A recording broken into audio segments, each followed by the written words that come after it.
अस्सलामु अलैकुम वरहमतुल्लाहि वबरकातुहू। तो केमिकल बॉन्डिंग के आज के इस लेक्चर में हमारा जो टॉपिक है वो है आयनिक बॉन्ड। हमने लास्ट लेक्चर में लिविस डॉट स्ट्रक्चर सीखे कैसे बनाते हैं, उनमें फॉर्मल चार्ज कैसे कैलकुलेट करते हैं, और लास्ट पे फिर देखा था अगर दो चार लिविस डॉट स्ट्रक्चर्स होंगे किसी सब्सटेंस के तो उनका स्टेबिलिटी ऑर्डर कैसे डिसाइड करें, तो हमने पढ़ा लास्ट क्लास में। अब हमने इस क्लास में या आज के बाद हमने इन बॉन्ड्स को थोड़ा डिटेल में पढ़ना है, और आज का जो टॉपिक है हमारा वो है आयनिक बॉन्ड। तो सबसे इंपॉर्टेंट, अब थोड़ा सा तो आइडिया है ही आयनिक बॉन्ड का, लेकिन आज जो हमने ज्यादातर डिस्कस करना है वो ये करना है कि what are the favourable conditions for the formation of ionic bond. इसमें वो बॉर्न हैबर साइकिल आ जाएगा, तो ये हम आज के क्लास में डिस्कस करेंगे। लेकिन थोड़ा सा जस्ट फॉर रिकैप्चुलेशन कि वो आयनिक बॉन्ड होता क्या है। आयनिक बॉन्ड होता है electrostatic force of attraction between oppositely charged ions. मतलब ये बनता है ना भाई ट्रांसफर ऑफ इलेक्ट्रॉन्स, जैसे NaCl में सोडियम अपना इलेक्ट्रॉन Cl को देगा, सोडियम पे पॉजिटिव Cl पे नेगेटिव, फिर उनके बीच में जो इलेक्ट्रोस्टैटिक अट्रैक्शन है उसको हम बोलते हैं आयनिक बॉन्ड। तो ये जो आयनिक बॉन्ड है इट इज इलेक्ट्रोस्टैटिक, थोड़ा सा मैं अगर लिख के रख दूं, electrostatic force of attraction, electrostatic force of attraction between oppositely charged ions, between oppositely charged ions। तो oppositely charged ions के बीच में जो electrostatic force of attraction है उसको हम बोलते हैं आयनिक बॉन्ड। अब ये इलेक्ट्रोस्टैटिक फोर्स अगर अपोजिटली चार्ज्ड आयंस के बीच में, तो अपोजिटली चार्ज्ड आयंस को पहले बनाना पड़ेगा। तो अपोजिटली चार्ज्ड आयंस कैसे बनते हैं? By the mutual sharing of electrons और transfer of electrons. So these are not formed by the sharing, but they are formed, this ionic bond is formed by the transfer of electrons from one atom to another atom। जैसे sodium electron lose करेगा, Cl electron gain करेगा। So this ionic bond is formed by the transfer of electrons। तो अगर यहां पे अब electrons transfer हो रहे, एक एटम से दूसरे एटम में अगर इलेक्ट्रॉन्स ट्रांसफर हो रहे, फिर तो ये कुछ रिडॉक्स प्रोसेस जैसी है। हाँ बिल्कुल है। So this ionic bond formation is a redox process। तो redox reaction जब आप पढ़ते हो ना, वहां पे रिडक्शन भी होती है, ऑक्सीडेशन भी होती है। What is reduction? Gain of electrons। What is oxidation? Loss of electrons। तो यहाँ पे कोई इलेक्ट्रॉन जिसकी जो इलेक्ट्रॉन गेन करेगा, जैसे Cl इलेक्ट्रॉन गेन कर रहा है तो उसकी रिडक्शन हो रही है, सोडियम इलेक्ट्रॉन लूज कर रहा है तो उसकी ऑक्सीडेशन हो रही है। तो जब भी कहीं पे आयनिक बॉन्ड फॉर्मेशन होगी वहां पे कैटायन बनेगा, एनायन बनेगा, कोई इलेक्ट्रॉन लूज करेगा, कोई गेन करेगा, किसी की ऑक्सीडेशन होगी, किसी की रिडक्शन होगी। तो it is a redox process. जैसे अक्सर जब आप एग्जाम्पल देते हो, हम NaCl की एग्जाम्पल देते हैं। Na और Cl को आपस में ना बॉन्डिंग करनी है, सोडियम की इलेक्ट्रॉनिक कॉन्फ़िगरेशन 281 है, हमने लास्ट टाइम भी किया है, मैं थोड़ा जल्दी बोलूंगा। Cl में है क्या 2, 8 और 7। तो होगा क्या इसके बाद, सोडियम के वैलेंस शेल में जो इलेक्ट्रॉन है वो लूज करेगा, Cl इलेक्ट्रॉन गेन करेगा, तो बनेगा क्या, Na पे चार्ज आएगा पॉजिटिव, उसकी इलेक्ट्रॉनिक कॉन्फ़िगरेशन 2 और 8, तो stable electronic configuration. Cl electron gain करेगा, उस पे चार्ज नेगेटिव आएगा, उसके वैलेंस शेल में भी 8 इलेक्ट्रॉन्स आएंगे, वो भी स्टेबल, तो बन गया आयंस।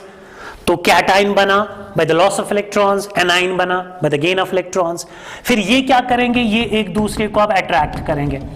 Na पॉजिटिव के बहुत सारे Na पॉजिटिव आयंस, बहुत सारे Cl नेगेटिव आयंस, तो आपस में मिलके फिर NaCl का सॉलिड बनाएंगे। Most of the ionic compounds होते हैं सॉलिड स्टेट में, normal conditions of temperature and pressure पे they exist as solid, crystalline structure होता है उनका। तो यहाँ पे Na पॉजिटिव और Cl नेगेटिव आयंस आपस में फिर अट्रैक्ट करके NaCl का सॉलिड, किसी भी आयनिक कंपाउंड का सॉलिड बनाएंगे, ठीक है ना। तो मतलब ट्रांसफर ऑफ इलेक्ट्रॉन्स हो रहे हैं, रिडॉक्स प्रोसेस है, यहाँ पे अपोजिटली चार्ज्ड आयंस के बीच में, इस सॉलिड स्ट्रक्चर में अब आयंस के बीच में, इस NaCl की ओवरऑल 3 डायमेंशनल सॉलिड स्ट्रक्चर में, वहां पे आयंस के बीच में जो इलेक्ट्रोस्टैटिक फोर्स ऑफ अट्रैक्शन होगी उसको हम बोलते हैं आयनिक बॉन्ड। अब ये आयनिक बॉन्ड मेनली कौन बनाते हैं? अगर मैं मेटल और मेटल लूं, जैसे सोडियम सोडियम, मेटल्स के बीच में मेटेलिक बॉन्ड बनता है। नॉन मेटल लो तो उनके बीच में नॉर्मली कोवैलेंट बॉन्ड बनता है। ये जो आयनिक बॉन्ड बनता है ये नॉर्मली बनता है मेटल्स और नॉन मेटल्स के बीच में। मेटल्स बनाते हैं कैटाइंस, नॉन मेटल्स बनाते हैं एनाइंस। और अगर आप थोड़ा एनालिसिस करोगे तो most of the ionic compounds जो हमारे पास होते हैं, अगर आप एग्जांपल्स देखोगे या जो भी हम एग्जांपल्स डिस्कस करेंगे, तो हमारे पास जो मैक्सिमम आयनिक कंपाउंड्स आएंगे, तो मैक्सिमम कंपाउंड्स जो बनाएंगे आयनिक कंपाउंड्स, वो बनाएंगे metals of group first and second, group first and second, and non metals of group 16 and 17। तो मैक्सिमम नॉन मेटल्स और मैक्सिमम मेटल्स जो आयनिक कंपाउंड्स बनाते हैं, तो metals of group first and second, group first alkali metals, group second alkaline earth metals, तो ज्यादातर जैसे sodium, potassium, magnesium, तो वो बनाएंगे कैटाइंस। मेटल्स अक्सर कैटाइंस बनाते हैं। एंड नॉन मेटल्स जैसे oxygen family, oxygen, sulphur, halogens, fluorine, chlorine, bromine, तो वो एनाइंस बनाते हैं। तो जब आप एनालिसिस करोगे, हमारे पास जो मैक्सिमम आयनिक कंपाउंड्स आएंगे उनमें कैटाइंस होंगे ग्रुप फर्स्ट, ग्रुप सेकंड के मेटल्स, एंड एनाइंस होंगे ग्रुप 16th एंड 17th के एलिमेंट्स। तो मैक्सिमम कैटाइंस जो होते हैं ना, वो मेटल्स ही होते हैं। हाँ, एक एक्सेप्शन आप याद रखिए, NH4 पॉजिटिव, ये वाली एक्सेप्शन। जैसे हमारे पास आयनिक कंपाउंड है ammonium chloride NH4Cl, ammonium bromide NH4Br। तो ऐसे आयनिक कंपाउंड्स में जो कैटाइन है, that's not the metallic cation but that's NH4 positive. और ये जो NH4 पॉजिटिव है, ये दो मेटल्स का नहीं बना है। यहाँ पे नाइट्रोजन और हाइड्रोजन है, नाइट्रोजन भी नॉन मेटल है, हाइड्रोजन भी नॉन मेटल है, तो यहाँ पे दो नॉन मेटल्स मिलके एक कैटाइन बना रहे हैं, और जो कैटाइन बहुत सारे आयनिक कंपाउंड्स में प्रेजेंट है।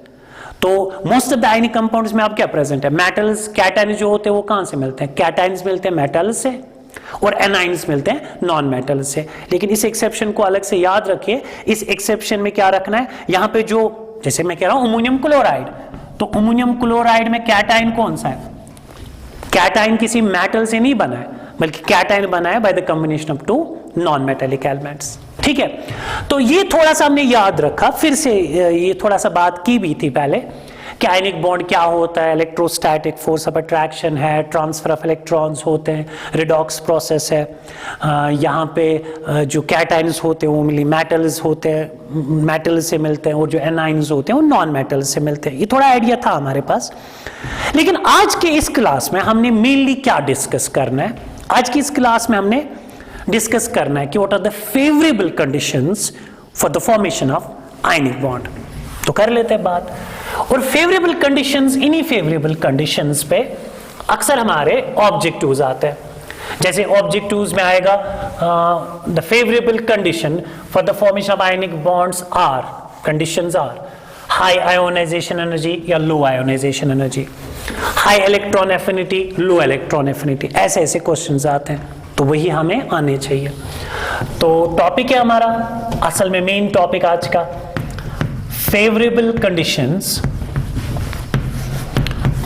conditions for the formation of ionic bond, for ionic bond formation, ionic bond formation। तो ionic bond formation के लिए in terms of energy what are the favorable conditions। अब ये जो favorable conditions हमें मिलेंगे कि मतलब कौन सी एनर्जी ज्यादा कौन सी कम होनी चाहिए, वो हमें मिलेगा बॉर्न-हैबर साइकिल से। तो अगर आप लोगों ने थर्मोडायनेमिक्स पढ़ा है, थर्मोकेमिस्ट्री पढ़ा है, तो आपको तो फिर पता ही होगा, फिर मुझे ज्यादा बोलने की जरूरत नहीं है। तो होपफुली शायद आपने पढ़ा होगा। तो वहां पे वो हेसेस लॉ है, born-Haber cycle is based upon Hess's law. तो अब अगर पढ़ा है तो मैं थोड़ा सा रिकैप्चुलेट कर देता हूं। वहां पे आप एंथैल्पी, फिर हम आते हैं इस पे, मैं थोड़ा थर्मोडायनेमिक्स की बात कर लेता हूं। वहां पे आप एंथैल्पी चेंज की बात करते हो, एंथैल्पी या एंथैल्पी चेंज। तो एंथैल्पी चेंज को आप रिप्रेजेंट कैसे करते हो, डेल्टा H से, ठीक है ना, एंथैल्पी चेंज। तो एंथैल्पी जो है, enthalpy is a state function. तो what are state functions? State functions का वैल्यू डिपेंड करता है खाली इनिशियल और फाइनल स्टेट पे। उसका वैल्यू डिपेंड नहीं करता what is the path followed by that process. मतलब एंथैल्पी या कोई भी जो स्टेट फंक्शन होती है उसका वैल्यू खाली डिपेंड करता है कि पहले इनिशियल स्टेट क्या थी और फाइनल स्टेट क्या थी। जैसे मैं अगर कोई रिएक्शन रख दूं यहां पे A गिव्स D, आपको A से D मिलना चाहिए, ठीक है, ये हमारे पास प्रोसेस है। मान लीजिए इस रिएक्शन में कुछ डेल्टा H 1 वैल्यू है, तो A से आपको D मिल रहा है, यहां पे कुछ डेल्टा H का वैल्यू है, it can be plus, it can be minus. तो डेल्टा H अगर प्लस है, जरा बोलिए, अगर डेल्टा H प्लस है तो इसका क्या मतलब हो गया, इसका मतलब हो गया वो प्रोसेस एंडोथर्मिक है। अगर डेल्टा H माइनस है, इसका मतलब हो गया वो एक्सोथर्मिक है। मुझे लगता है इतनी चीजें आपको पता होंगी अगर आपने थर्मोडायनेमिक्स पढ़ा है। तो एंथैल्पी चेंज को रिप्रेजेंट करते हो डेल्टा H से, अगर डेल्टा H प्लस है तो एंडोथर्मिक प्रोसेस, मतलब एनर्जी एब्जॉर्ब हो रही है, और डेल्टा H अगर माइनस है तो एनर्जी रिलीज हो रही है। फिर मैं क्या कह रहा हूं, ये जो enthalpy is a state function, तो उसके लिए मैंने रिएक्शन रखी A गिव्स D, तो इसमें डेल्टा H1 का कुछ वैल्यू होगा। लेकिन अगर आप इसी प्रोसेस को 2-3 स्टेप्स में करोगे, मान लीजिए आप A से B बना रहे हो, B से C बना रहे हो, और C से फिर बाद में D बना रहे हो, तो मतलब A से पहले B, मान लीजिए इस रिएक्शन में जो डेल्टा H है कुछ 2 रख दीजिए, इसमें कुछ डेल्टा H3 रख दीजिए, इसमें कुछ डेल्टा H4 रख दीजिए। तो जरा फिर से इस प्रोसेस को देख लीजिए, यहां से इस प्रोसेस में A से आपको D मिल रहा है, कितने स्टेप्स हो रहे हैं, 1 स्टेप, और इस स्टेप में एंथैल्पी चेंज डेल्टा H1 है। तो यहां से आप इसी प्रोसेस को कितने स्टेप्स में कर रहे हो, 3, क्योंकि पहले आप A से B बना रहे हो, मान लीजिए कोई इंटरमीडिएट बन रहा है, B से फिर C कोई और इंटरमीडिएट बन रहा है, फिर उसके बाद C से D। तो आप सेम A से D जाना है आपने, लेकिन आप यहां से इसको 1 स्टेप में कर रहे हो, यहां से आप 1, 2, 3 स्टेप्स में कर रहे हो, मतलब same process is done either in 1 step और इन 3 स्टेप्स। तो अगर मैं किसी पाथ फंक्शन का वैल्यू कैलकुलेट करूं, जैसे वर्क है, हीट है, तो वो डिफरेंट होगा। लेकिन जो स्टेट फंक्शंस होते हैं ना, स्टेट फंक्शंस का वैल्यू डिपेंड करता है खाली इनिशियल स्टेट पे एंड फाइनल स्टेट पे, इररिस्पेक्टिव स्टेप्स वगैरह कितने होंगे।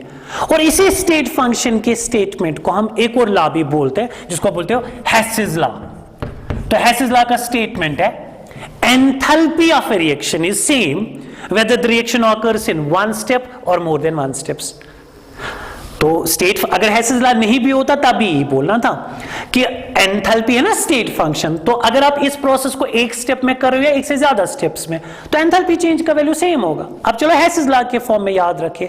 तो हेसिस लॉ क्या रहा है कि कोई प्रोसेस अगर आप 1 स्टेप में कर रहे हो या 1 से ज्यादा स्टेप्स में, तो 1 स्टेप में कीजिए या 1 से ज्यादा स्टेप्स में कीजिए, तो एंथैल्पी का वैल्यू सेम होगा। तो यहां पे इस प्रोसेस को आप कितने स्टेप्स में कर रहे हो, 1 स्टेप में, तो वहां से जो डेल्टा H है दैट इज डेल्टा H1।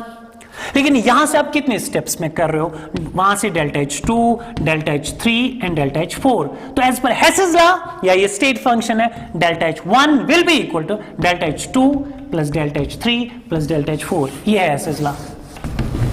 तो हेसिस लॉ क्या कह रहा है, क्या याद रखा आपने, क्योंकि तो आप अगर नहीं पढ़ा है तो थर्मोडायनेमिक्स में आ जाएगा, लेकिन अगर पढ़ा है तो फिर तो पता ही है, फिर तो रिकैप्चुलेट हो रहा है यहां पे।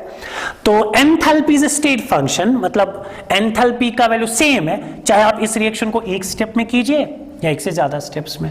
तो 1 से ज्यादा स्टेप्स में अगर आप कर रहे हो, उन सभी स्टेप्स की एंथैल्पीज को सम कीजिए, वो इतना ही आएगा जितना एंथैल्पी का वैल्यू उस 1 स्टेप में हो रहा था। अब ये वाला जो मैंने यहां पे बोला है हेसिस लॉ वगैरह कुछ, यही अब हमने आयनिक बॉन्ड फॉर्मेशन में यूज करना है, ठीक है। तो आयनिक बॉन्ड फॉर्मेशन पे वापस आ जाते हैं।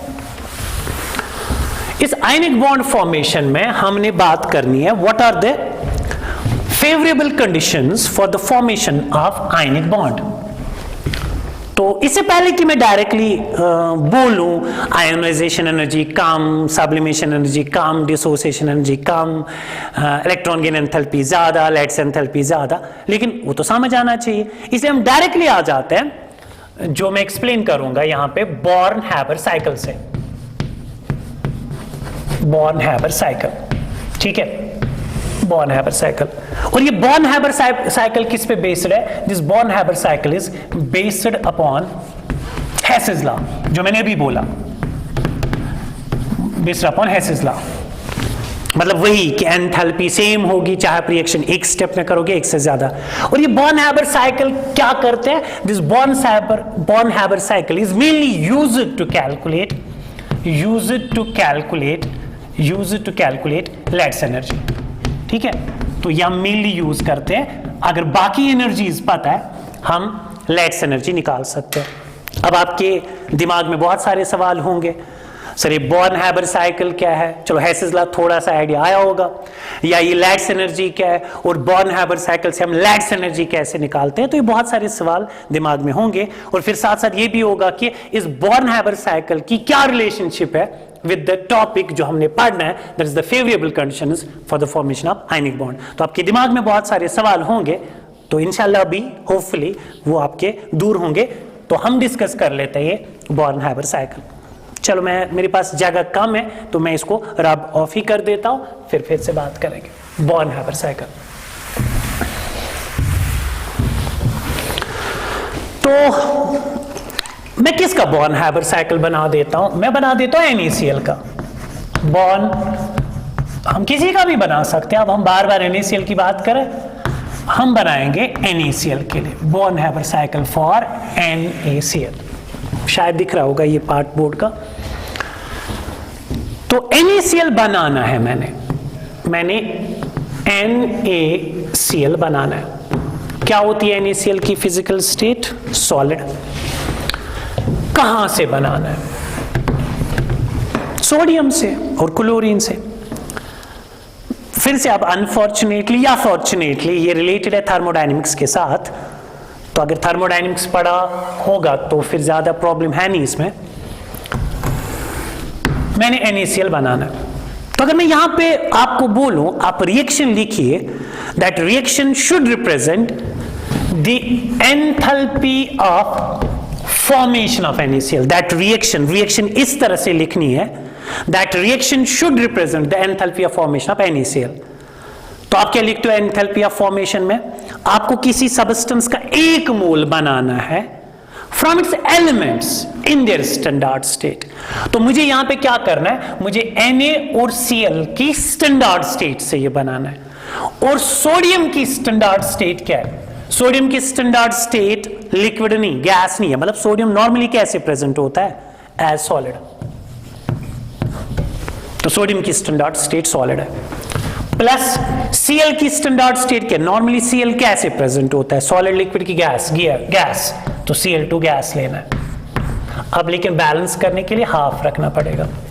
अब इस रिएक्शन को देख लीजिए, क्या लिया मैंने सोडियम एलिमेंट लिया स्टैंडर्ड स्टेट में, क्लोरीन गैस लिया मैंने स्टैंडर्ड स्टेट में, और इन दो एलिमेंट से मैंने एक आयनिक कंपाउंड बनाया सॉलिड स्टेट में। और इस रिएक्शन में जो एंथैल्पी चेंज होगी, रिलीज या एब्जॉर्ब होगी, दैट्स कॉल्ड डेल्टा HF। इसको हम बोलते हैं enthalpy of formation. Enthalpy of formation. Enthalpy of formation का जो साइन है वो जीरो भी हो सकता है, पॉजिटिव भी हो सकता है, नेगेटिव भी। जीरो होता है एलिमेंट्स के लिए स्टैंडर्ड स्टेट में, पॉजिटिव होता है अनस्टेबल कंपाउंड्स के लिए, लेकिन नेगेटिव होता है स्टेबल। अब आप बोलोगे आप क्या कह रहे हो, ये जीरो पॉजिटिव? अब मैंने बोला ना ये थर्मोडायनेमिक्स के साथ है, तो अगर पढ़ा है तो कुछ ज्यादा प्रॉब्लम है नहीं। लेकिन अगर मैं थोड़ा सा बोलूं यहां पे, Na और Cl2 जब मिलेंगे तो क्या बना रहे हैं? NaCl।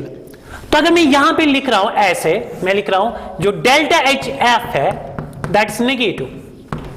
मतलब जब NaCl बन रहा है अपने एलिमेंट से इन देयर स्टैंडर्ड स्टेट, तो डेल्टा H नेगेटिव। मतलब ये जो प्रोसेस है ये एक्सोथर्मिक है, मतलब एनर्जी रिलीज हो रही है। तो अगर एनर्जी रिलीज हो रही है, हमारा जो प्रोडक्ट बन रहा है, तो उसकी जो पोटेंशियल एनर्जी वो कम होगी, एनर्जी कम होगी। तो एनर्जी कम होगी मतलब वो स्टेबल है। तो स्टेबल आयनिक कंपाउंड बनाने के लिए उस प्रोसेस की डेल्टा HF का जो साइन है that must be negative, that must be negative. क्योंकि अगर वो पॉजिटिव होगा मतलब वो जो रिजल्टिंग आयनिक कंपाउंड बन रहा है उसकी तो एनर्जी ज्यादा हो, तो अनस्टेबल है। तो अगर मैंने आयनिक बॉन्ड बनाना है, favourable conditions for the formation of ionic bond, तो अगर मैंने आयनिक बॉन्ड बनाना है, आयनिक कंपाउंड बनाना है, तो वहां पे उस प्रोसेस में जो डेल्टा HF है दैट मस्ट बी नेगेटिव। ठीक है, that must be negative for that ionic compound to be stable. हाँ, लेकिन जो अनस्टेबल कंपाउंड जैसे बॉम्ब्स वगैरह होते हैं, एक्सप्लोसिव कंपाउंड्स होते हैं, उनको बनाते जब आप हो उस प्रोसेस, मतलब किसी रिएक्शन में कोई एक्सप्लोसिव सब्सटेंस बन रहा है, जैसे TNT है, नाइट्रोग्लाइसरीन है, तो उसमें डेल्टा H पॉजिटिव होगा। लेकिन स्टेबल कंपाउंड्स में delta HF will be negative. ठीक, तो ये तो नेगेटिव होना चाहिए। चलो देखेंगे अभी बाद में कितना नेगेटिव है। अब लेकिन मैं इस प्रोसेस को अब अलग अलग कर देता हूं। देख लीजिए क्या क्या करना है मैं Na सॉलिड को कन्वर्ट कर देता हूं Na गैस में। ध्यान से देख लीजिए, Na सॉलिड को मैंने कन्वर्ट कर दिया Na गैस में, फिर Na गैस को मैंने कन्वर्ट करना है Na पॉजिटिव गैस में। जब बोली क्या हो गया, यहां पे मैंने सॉलिड को कन्वर्ट कर दिया गैस में, सोडियम सॉलिड सोडियम गैस। इस प्रोसेस को हम क्या बोलते हैं, सब्लिमेशन। और यहां पे जो एंथैल्पी चेंज होगी उसको हम बोलेंगे एंथैल्पी ऑफ सब्लिमेशन, ठीक है ना। और उसके बाद Na गैस से मैंने इलेक्ट्रॉन निकाला और इलेक्ट्रॉन निकाल के मुझे कैटायन बन गया, तो क्या प्रोसेस बोलेंगे ये आपको पता होगा, इसको हम बोलते हैं आयोनाइजेशन एनर्जी, आयोनाइजेशन एंथैल्पी। और मैंने सॉलिड से डायरेक्टली इलेक्ट्रॉन क्यों नहीं निकाला, मैंने सोडियम सॉलिड को पहले सोडियम गैस में कन्वर्ट क्यों किया मैंने गैस में, because ionization energy is different in the gaseous state. Gaseous atom से आउटर मोस्ट इलेक्ट्रॉन निकालने में मुझे कितनी एनर्जी लगेगी, so this is ionization energy, delta H I E रख दीजिए, ठीक। उसके बाद यहां देख लीजिए, यहां पे Cl2 है, मुझे Cl2 नहीं चाहिए, मुझे Cl चाहिए। तो Cl और Cl एटम्स के बीच में जो बॉन्ड है मैंने उसको ब्रेक करना है, तो दो हाफ ऑफ Cl2 से एक Cl गैस मिलेगा। तो क्या किया मैंने मॉलिक्यूल को Cl2 मॉलिक्यूल उसके हाफ मोल Cl2 मॉलिक्यूल्स को मैंने 1 मोल Cl एटम्स में कन्वर्ट किया। मतलब इसमें जो बॉन्ड था Cl और Cl के बीच में जो बॉन्ड था उसको मैंने ब्रेक किया, तो उसको बोलते हो आप enthalpy of dissociation, bond dissociation energy. लेकिन कितने मोल्स, अगर 1 मोल होता है एंथैल्पी ऑफ डिसोसिएशन रख देते हैं यहां पे, लेकिन हाफ मोल है बिकॉज एंथैल्पी नॉर्मली हम डिफाइन करते हैं पर मोल, यहां पे हाफ है तो वो जो एनर्जी लगेगी ना डिसोसिएशन उसका हाफ लेना पड़ेगा, हाफ ऑफ डिसोसिएशन। उसके बाद Cl गैस को कन्वर्ट करना है Cl नेगेटिव गैस में। मैंने मतलब इसको इलेक्ट्रॉन दिया, तो जब आप किसी गैसियस एटम को इलेक्ट्रॉन देते हो तो in most of the cases energy release होती है, और जो एनर्जी रिलीज होती है उसको हम बोलते हैं electron gain enthalpy. Simple words में electron affinity, periodic properties of elements में ये 2 टर्म्स पढ़ी होंगी, एक तो ionization energy, electron gain enthalpy. मुझे शायद इनको डिटेल में नहीं बोलना है, ठीक है। अब क्या बन गया, यहां से Na पॉजिटिव गैस बन गया, यहां से Cl नेगेटिव गैस बन गया। अब Na पॉजिटिव गैस और Cl नेगेटिव गैस को कंबाइन कीजिए तो बनाइए ये, तो Na positive gas Cl negative gas, इसका भी ऑक्टेट कंप्लीट ऑक्टेट। अब ये गैसियस आयंस नजदीक आके क्या बनाएंगे, सोडियम क्लोराइड का सॉलिड, और इसी को हम बोलते हैं lattice enthalpy, lattice energy, delta H lattice. और यही पता है हम क्या करते हैं, इस बॉर्न-हैबर साइकिल को असल में हम यूज करते हैं यही निकालने के लिए, लैट्स एंथैल्पी। तो इसको हम इस बॉर्न-हैबर साइकिल के बाद पढ़ेंगे। लैट्स एंथैल्पी का मतलब हो गया कितनी एनर्जी रिलीज होगी जब 1 मोल सॉलिड आयनिक कंपाउंड बनेगा। यहां पे NaCl सॉलिड का 1 मोल बन रहा है, कहां से, गैसियस आयन से। सो लैट्स एंथैल्पी का मतलब हो गया the amount of energy released when 1 mole of solid ionic compound is formed from the gaseous constituent ions. तो मुझे गैसियस आयंस बनाने पड़ते हैं, उसके बाद कितनी एनर्जी रिलीज होगी, दैट्स लैट्स एनर्जी।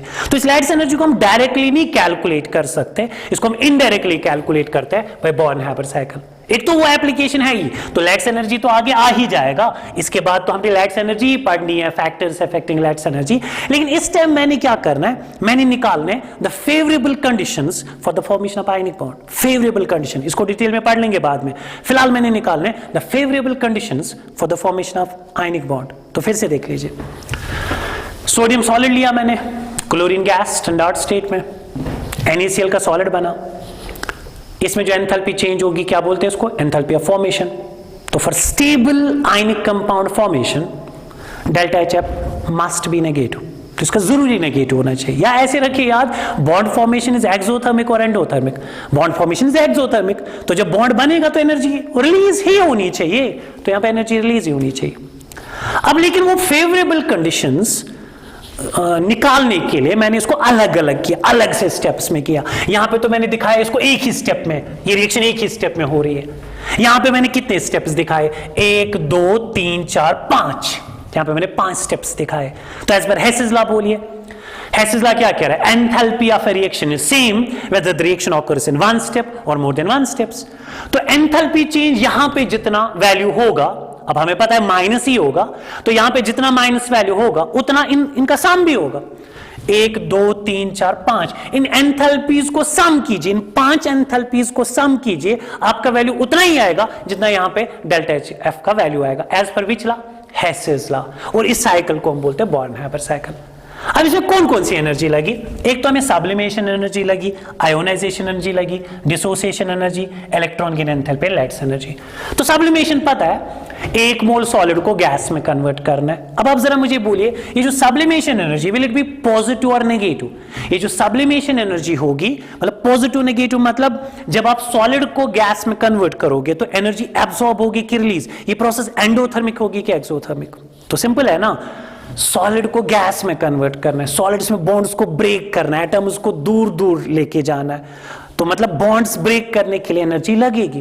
तो this process is endothermic, energy लगेगी, है ना, एंडोथर्मिक प्रोसेस है।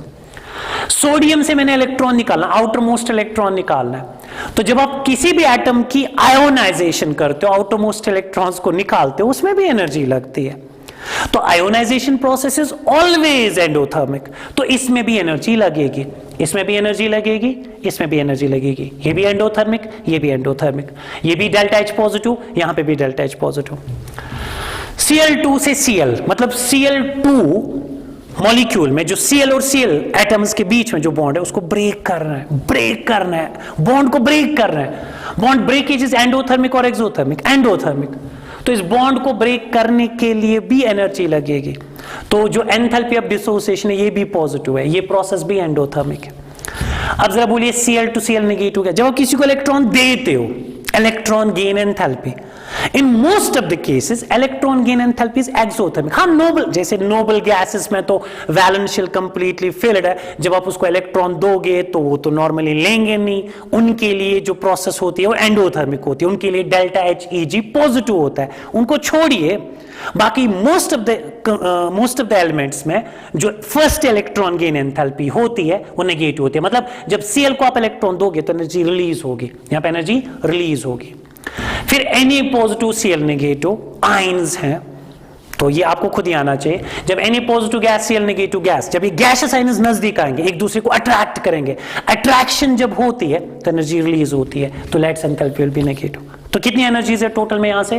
अब ये तो नेगेटिव होगी तब जाके तो आयनिक कंपाउंड स्टेबल होगा। यहां से कितनी है? 1 2 3 4 5 positive positive positive negative negative. अब इसको मैं समराइज कर देता हूं, ठीक है? तो इसको याद रखिए कौन कौन सी एनर्जी थी? Sublimation, ionization, half of dissociation, electron gain enthalpy, lattice enthalpy.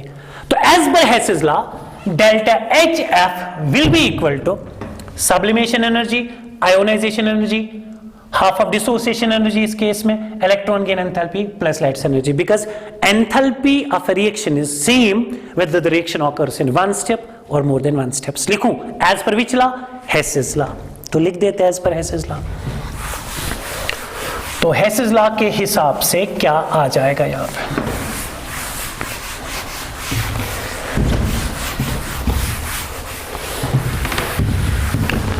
ठीक है, होने वाला है ये खत्म। ये लास्ट की जो 2-3 पॉइंट्स हैं इनको आप गौर से सुन लीजिए।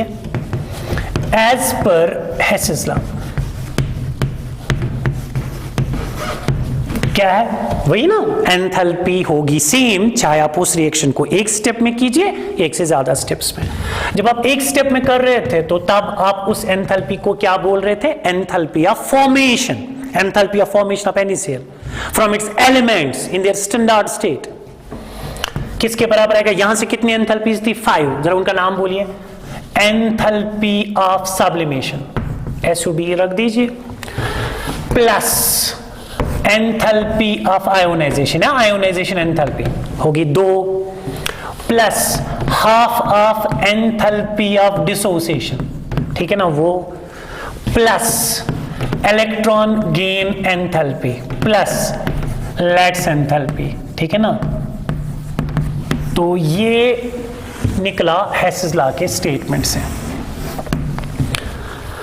अब अगर आपको ये बाकी एनर्जीज पता होती तो हम लैटिस एंथैल्पी भी निकाल सकते थे। तो बॉर्न-हैबर साइकिल असल में कैलकुलेट करते हैं। टू कैलकुलेट बॉर्न-हैबर साइकिल से हम लैटिस एंथैल्पी निकालते हैं अगर आपको बाकी एंथैल्पीज पता है। लेकिन यहां पे हम जो बॉर्न-हैबर साइकिल पढ़ रहे हैं, यहां पढ़ रहे हैं in order to predict the favourable conditions for the formation of ionic bond. अब सर ये बोलिए ये क्या होगा? सर ये तो इट मस्ट बी नेगेटिव, ठीक है ना, ये तो नेगेटिव होना ही चाहिए, प्रोसेस एक्सोथर्मिक होनी चाहिए नेट पे, तब जाके तो आयनिक कंपाउंड स्टेबल होगा या बॉन्ड फॉर्मेशन इज एक्सोथर्मिक। अब जरा ये बोलिए sublimation, endothermic, exothermic, endothermic sign positive, ionisation energy endothermic energy लगेगी, डिसोसिएशन एनर्जी लगेगी। तो ये जो तीन एनर्जीज हैं इनमें energy is required, energy is required, इसमें एनर्जी देनी पड़ेगी यहां पे इन तीन एनर्जीज में। तो प्रोसेस क्या है? एंडोथर्मिक और एक्सोथर्मिक। एंडोथर्मिक सही है ना, डेल्टा एच क्या होगा? पॉजिटिव और नेगेटिव, डेल्टा एच होगा पॉजिटिव। ये तीन एनर्जीज। अब जरा ये दो एनर्जीज बोलिए, ये दो इलेक्ट्रॉन गेन एंथैल्पी, किसी को इलेक्ट्रॉन दोगे, मैंने बोला नोबल गैसेस हटा के या बीच में कुछ एक्सेप्शन हटा के, बाकी सब में जब आप इलेक्ट्रॉन्स देते हो तो एनर्जी रिलीज होती है नेगेटिव। लेट्स आयंस आएंगे, गैसेस आयंस आएंगे, एक दूसरे को अट्रैक्ट करेंगे तो एनर्जी रिलीज होगी। तो एनर्जी इज रिलीज इन दो स्टेप्स में एनर्जी इज रिलीज्ड। तो एक्सोथर्मिक और endothermic, so these two steps are exothermic. So delta H क्या होगा? डेल्टा एच क्या होगा? सो डेल्टा एच नेगेटिव होगा। अब जरा मुझे बोलिए प्रोसेस नेट पे एक्सोथर्मिक होनी चाहिए, डेल्टा एच एफ नेगेटिव होना चाहिए, ये कब होगा? इन तीनों का जो साइन है वो पॉजिटिव है, इन दोनों का साइन नेगेटिव है। तो मान लीजिए जितना इनका पॉजिटिव है उतना इसका नेगेटिव, मान लीजिए +100 -100 तब तो 0 आएगा। मान लीजिए +200 है, ये -100 है, फिर तो +100 आएगा। तो डेल्टा एच एफ कब नेगेटिव होगा? जब इन तीनों का जो पॉजिटिव वैल्यू है और इन दोनों का जो नेगेटिव वैल्यू है, किसका वैल्यू मैग्नीट्यूड ज्यादा होना चाहिए, आएगा ना। तो किसका मैग्नीट्यूड, इस डेल्टा एच पॉजिटिव मैग्नीट्यूड ज्यादा होना चाहिए कि इसका मैग्नीट्यूड ज्यादा होना चाहिए, ताकि डेल्टा एच एफ नेगेटिव होना चाहिए। तो ये तब पॉसिबल है जब इसका जो डेल्टा एच पॉजिटिव, इन तीनों को सम कीजिए तो जो रिजल्टिंग पॉजिटिव आएगा that must be less positive, and in दोनों का जो नेगेटिव वैल्यू आएगा that must be more negative. तो इन दोनों का नेगेटिव वैल्यू जो है वो ज्यादा, मान लीजिए -300 आ रहा है तो ये +200 आ रहा है, तो +200 -300 नेट पे ये -100 आएगा, और नेट पे प्रोसेस एक्सोथर्मिक होगी तो रिजल्टिंग कंपाउंड स्टेबल होगा। ठीक है, तो मतलब ये जो तीन एनर्जीज हैं ये पॉजिटिव एनर्जी टर्म्स है, डेल्टा एच इनका पॉजिटिव, तो इनका कम होना चाहिए, सम भी कम होना चाहिए, इंडिविजुअली जब कम होंगे तब जाके सम कम होगा, और दोनों का वैल्यू नेगेटिव है तो ज्यादा नेगेटिव होगा, और जितना ज्यादा नेगेटिव होगा प्रोसेस उतनी ज्यादा एक्सोथर्मिक होगी और रिजल्टिंग आयनिक कंपाउंड उतना ज्यादा स्टेबल होगा। ठीक है, अब मुझे जरा बोलिए एक एक करके कि what are the favourable conditions. मैं यहां पे लिख के रख दूं, मैं यहां पे लिख देता हूं, आप यहां से देख लीजिए।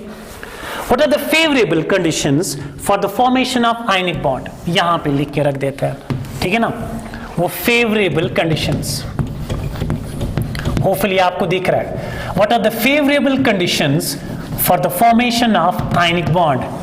जरा फर्स्ट मुझे बोलिए, ये बोलिए सब्लिमेशन एनर्जी, सब्लिमेशन एनर्जी कम होनी चाहिए कि ज्यादा? डेल्टा एच सब्लिमेशन एनर्जी वो कम होनी चाहिए कि ज्यादा होनी चाहिए? ये पॉजिटिव है ना, मैंने बोला लेस पॉजिटिव होना चाहिए, तो ये भी कम होना चाहिए, ये भी कम होना चाहिए, ये भी कम होना चाहिए, तब जाके ओवरऑल सम लेस पॉजिटिव होगा। तो क्या लिखोगे? लो सब्लिमेशन एनर्जी, सब्लिमेशन एनर्जी कम होनी चाहिए। ठीक है, सेकंड आयोनाइजेशन एनर्जी वो भी कम होनी चाहिए, delta H I E, ionisation energy भी कम होनी चाहिए। डिसोसिएशन एनर्जी वो भी कम, लो आयोनाइजेशन एनर्जी। और third dissociation energy, low dissociation energy, enthalpy of dissociation तो ये तीनों एनर्जीज का वैल्यू कम, यही ऑब्जेक्टिव्स आते हैं, high sublimation energy, low sublimation energy, high ionization energy, low ionisation energy. तो ये तीनों कम होनी चाहिए, तो कम होंगी, कम पॉजिटिव होगा। अब जरा वो दो बोलिए क्या होना चाहिए, इलेक्ट्रॉन गेन एंथैल्पी ज्यादा कि कम? आप ऐसे लिखिए, more negative electron gain enthalpy, बात खत्म। ज्यादा नेगेटिव होना चाहिए, प्रोसेस ज्यादा एक्सोथर्मिक होनी चाहिए, and more negative let's enthalpy. तो लेट्स एंथैल्पी का भी जो नेगेटिव मैग्नीट्यूड है वो ज्यादा नेगेटिव, तो ये दो ज्यादा नेगेटिव, ये कम पॉजिटिव, और ओवरऑल प्रोसेस तब जाके स्पॉन्टेनियस होगी। ठीक है, तो ये हमने आज क्या किया, आज हमने किया the favourable conditions for the formation of ionic bond. तो लास्ट पे ये 5 फैक्टर्स आपने याद रखने, ठीक है ना। अब लेकिन इसमें अब हमने डिटेल में किसको पढ़ना है? चलो ये वाली जो एनर्जीज है, सब्लिमेशन एनर्जी, ये तो थर्मोडायनेमिक्स में, ये भी थर्मोडायनेमिक्स में, आयोनाइजेशन एनर्जी और इलेक्ट्रॉन गेन एंथैल्पी जो या पीरियोडिक प्रॉपर्टीज ऑफ एलिमेंट्स में पढ़ते हो। अब यहां पे केमिकल बॉन्डिंग में जो मेन टॉपिक है हमारा वो ये है, लैट्स एंथैल्पी। तो मुझे लगता है आज की क्लास में तो ये खत्म होगा नहीं, इसलिए हम इसको नेक्स्ट क्लास में डिटेल में डिस्कस कर लेते हैं। What is lattice enthalpy, what are the factors affecting Letts enthalpy and what are the applications of Letts enthalpy। तो Letts enthalpy क्या है, ये किन किन फैक्टर्स पे डिपेंडेंट है और उसकी एप्लीकेशंस क्या है। ठीक है, तो चलो आज बस इतना ही। तो आज जो हमारा मेन टॉपिक था वो ये था कि what are the favourable conditions of ionic bond. इसमें हमने वो बॉर्न-हैबर साइकिल पढ़ा, तो थोड़ा सा थर्मोडायनेमिक्स के साथ रिलेटेड था, तो होपफुली शायद जिन्होंने नहीं पढ़ा तो मुझे लगता है थोड़ा आइडिया आया होगा। अगर पूरा समझ नहीं आया, जिन्होंने थर्मोडायनेमिक्स नहीं पढ़ा, जिन्होंने थर्मोडायनेमिक्स पढ़ा है उनको सारा समझ आया होगा होपफुली, लेकिन जिन्होंने थर्मोडायनेमिक्स नहीं पढ़ा तो एटलीस्ट आइडिया आया होगा कि हम क्या कर रहे थे, बॉर्न-हैबर साइकिल क्यों यूज कर रहे थे, इसलिए कर रहे थे ताकि हम ये फेवरेबल कंडीशंस निकाल सकें। ठीक है, चलिए आज इतना ही, तो बाकी हम इंशाल्लाह नेक्स्ट क्लास में करेंगे। अल्लाह हाफिज।